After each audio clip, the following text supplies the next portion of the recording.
Hello,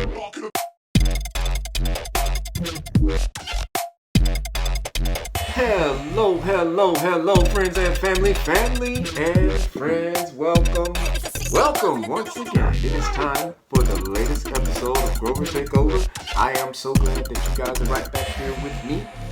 I'm right here with you. I am MT Grover. You know I am the Grover. Before I start with anything else, make sure that you remember that I need for you to like, I need for you to share, I need for you to comment. If you are watching this on YouTube, I absolutely need for you to subscribe and make sure that you reach down and you click that notification bell so that you are aware of all available content. I'm going to get started here because just like any other time, I've got a lot to cover and I want to jump right in there. I want to start off because I want to get this out of the way. Last week, I discussed rapper DMX's condition because at that point he was in the hospital, he was in a coma, and his family was trying to figure out the best ways to proceed. Unfortunately, and I did post it, when I posted the video last week, I did make comment because he had died on the day that I posted. DMX has passed away. We have lost another legend. These untimely passing of these people and these individuals that we know as public figures, you know, he did a video and he talked about how he was given a blunt laced with crack when he was only 14 years old. Like, you can't even imagine the amount of damage that did to a mind that young. That's probably helped to put a good head start on this long life that he led of substance abuse. Either way, that's neither here nor there. The ex-wife has come out. She's the mother of 4 of his children, and she did a great tribute to him on her birthday. There's been an outpouring from celebrities, all types of people that are just really in support of him. They want to show that he wasn't just some washed up rapper. He never was that. This was a man of God who got led astray, but he always got his messages across. He may have said or done some things that people didn't like. It just is what it is. But the important part of this is to remember to give people their flowers while they are here. DMX was not an old man. He was only 50 years old. Yeah, he might have been a rapper, but he was working on a new album, which we apparently are going to be getting in either later this year or next year. Hey, that's going to be awesome. But there was a rumor going around that Beyonce and Jay-Z actually bought DMX's masters so that it could distribute them to his 17 children. He had 17 kids. There's different variances of the story going around, but it has also been said that this is not a true thing. For those who don't know what masters are, if you're not a musician or you're not into music, when you are a songwriter or an artist and you do all these songs, the record companies own the masters to the song so that they get the majority of the money. The artist gets a percentage of that. That's how it has been since the beginning of time when it comes to record deals. And these days, these new artists are kind of finding their way around that, but this is the situation that we found him in. He did not own his own masters. It is being said also that the record labels are considering just giving the masters to the children because there's so many of them, and he's no longer here to provide for them. So who knows what's going to happen with that? But I wanted to cover that really quick. Rest in peace, DMX. Earl Simmons, you are loved. I know there's a lot of fans out there. I am a fan myself. I know that I have had a lot of opportunities to encounter him because he is good friends with a certain gospel artist that I know very well.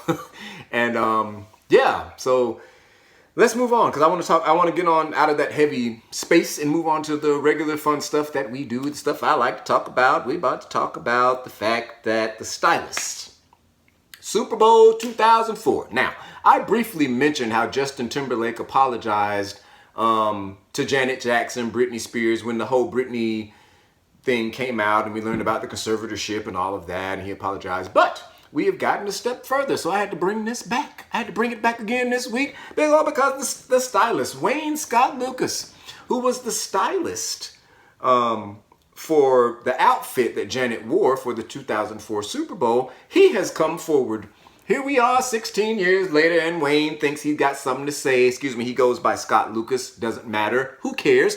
Thinks that he has something to say that we care about hearing. But either way, he said that the outfit that she wore back in 2004, you know, Justin Timberlake famously referred to this as a wardrobe malfunction. Well, Justin, that's why now we understand why you apologize. Why you came around apologizing, because you knew this story was going to eventually come out. But either way, Wayne Scott Lucas has come forward and said that it was Justin.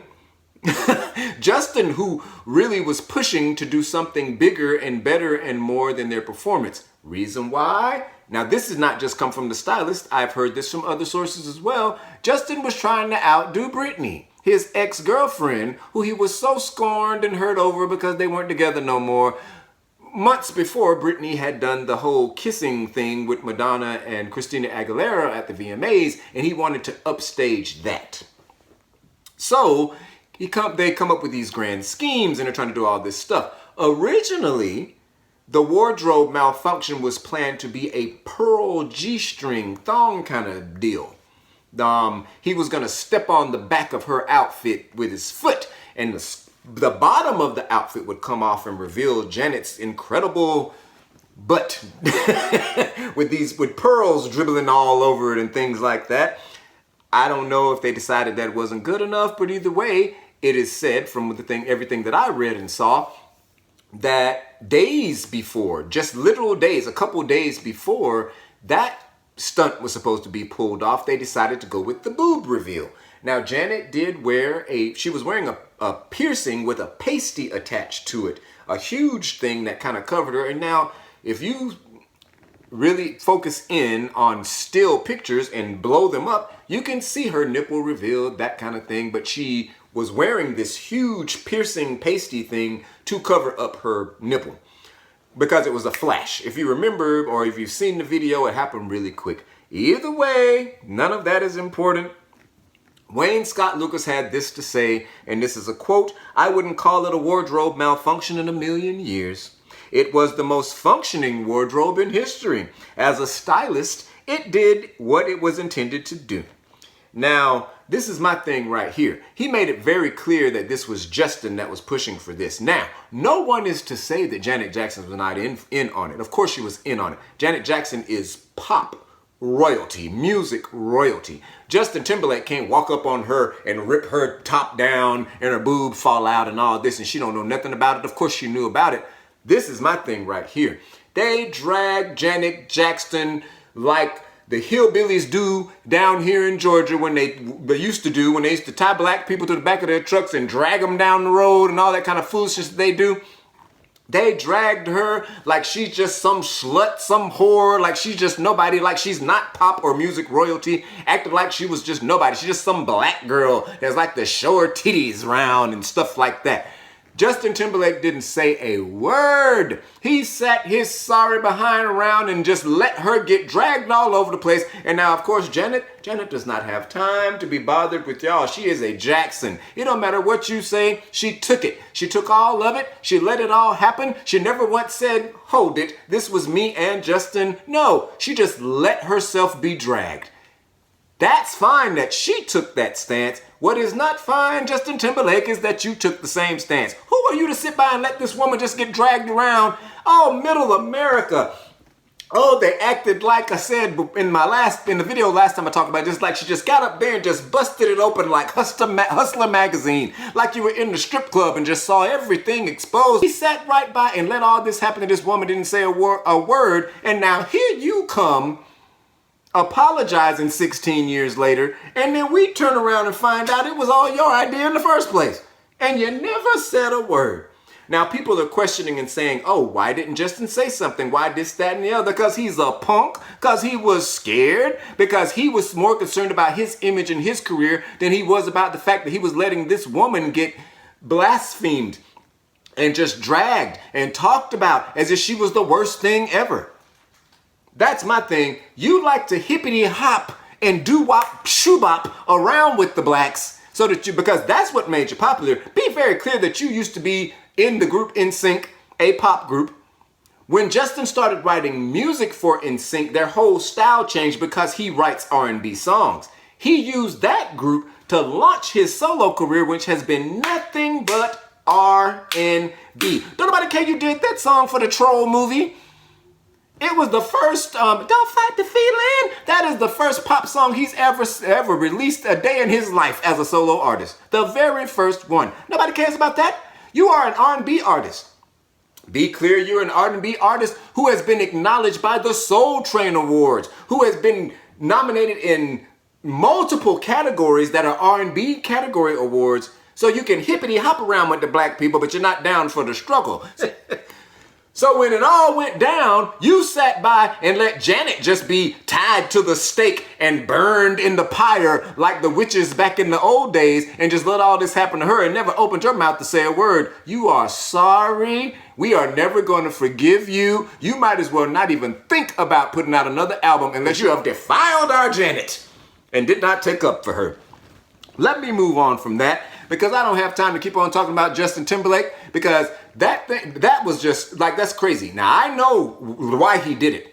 I come from that culture and I know that culture, and I know why he hid and didn't say a word. But it does not do anybody any good for you to come around apologizing 16 years later for something that you did when you could have said something when the lady was getting dragged and they were talking crap about her, making it seem like she was the worst thing ever. You could have opened your mouth and said something then and be like, hey, this was both of us. We were both in it together. Oh, you didn't do that though. Let's move on. You got children now, so you want to save face for them so that they can look back and be like, Dad, why didn't you say something?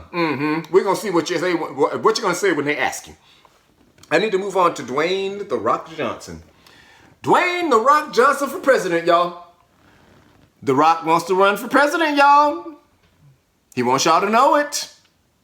Now, I guess I want y'all to know it too, because I'm about to talk about it. So, Dwayne "The Rock" Johnson has come forward and said that he is, he's interested in politics. He is trying to get himself into a position where so many, there have been many others in the wake of his past. Ronald Reagan was an actor back in the day, 1,000 years ago. He went on to become the governor of California and then became the president, and he was a good, decent president. Now, it's a rumor that his wife, Nancy, ran the presidency from the background because he didn't have good sense.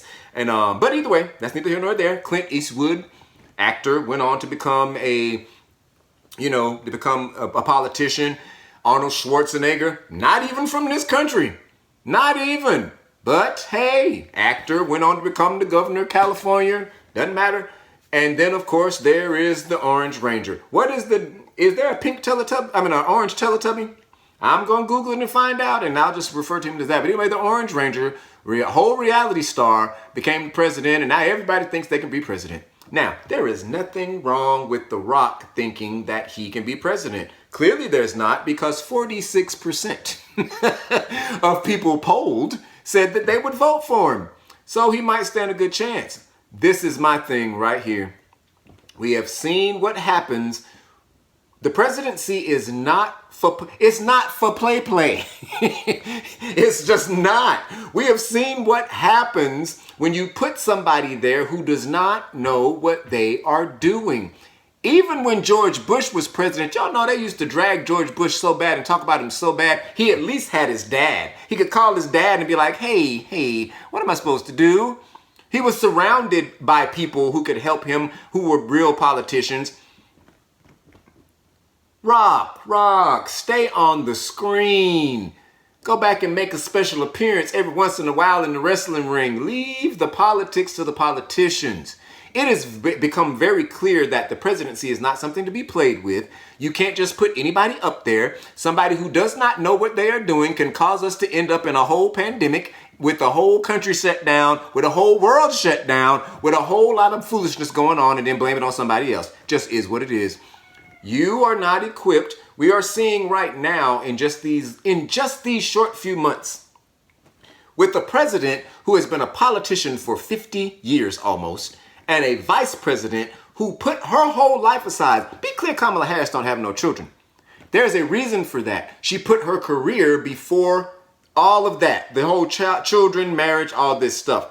Her children, when they call her Mamala, are her stepchildren. Those are her husband's kids.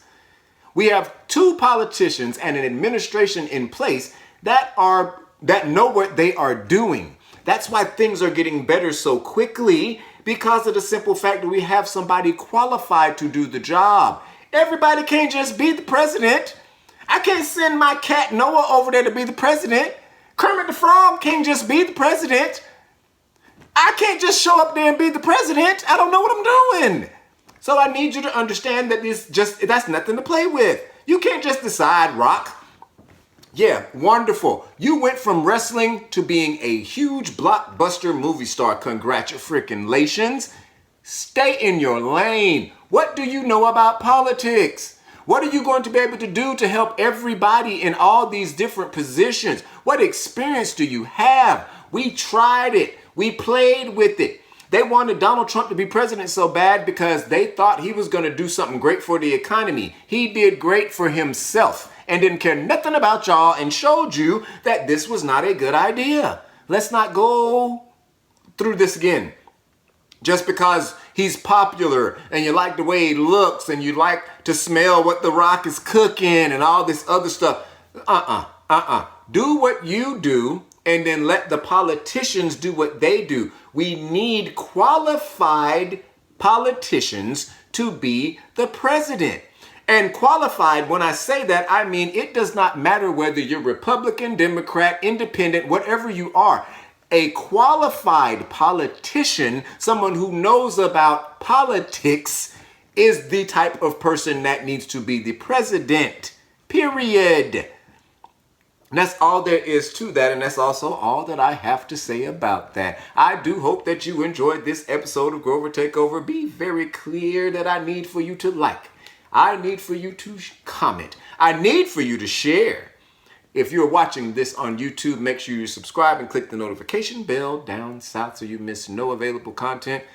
Always remember that I want you to have a good day, have a good night, and have a good life. Stay tuned for the very next episode of Grover Takeover. Stick in there with me.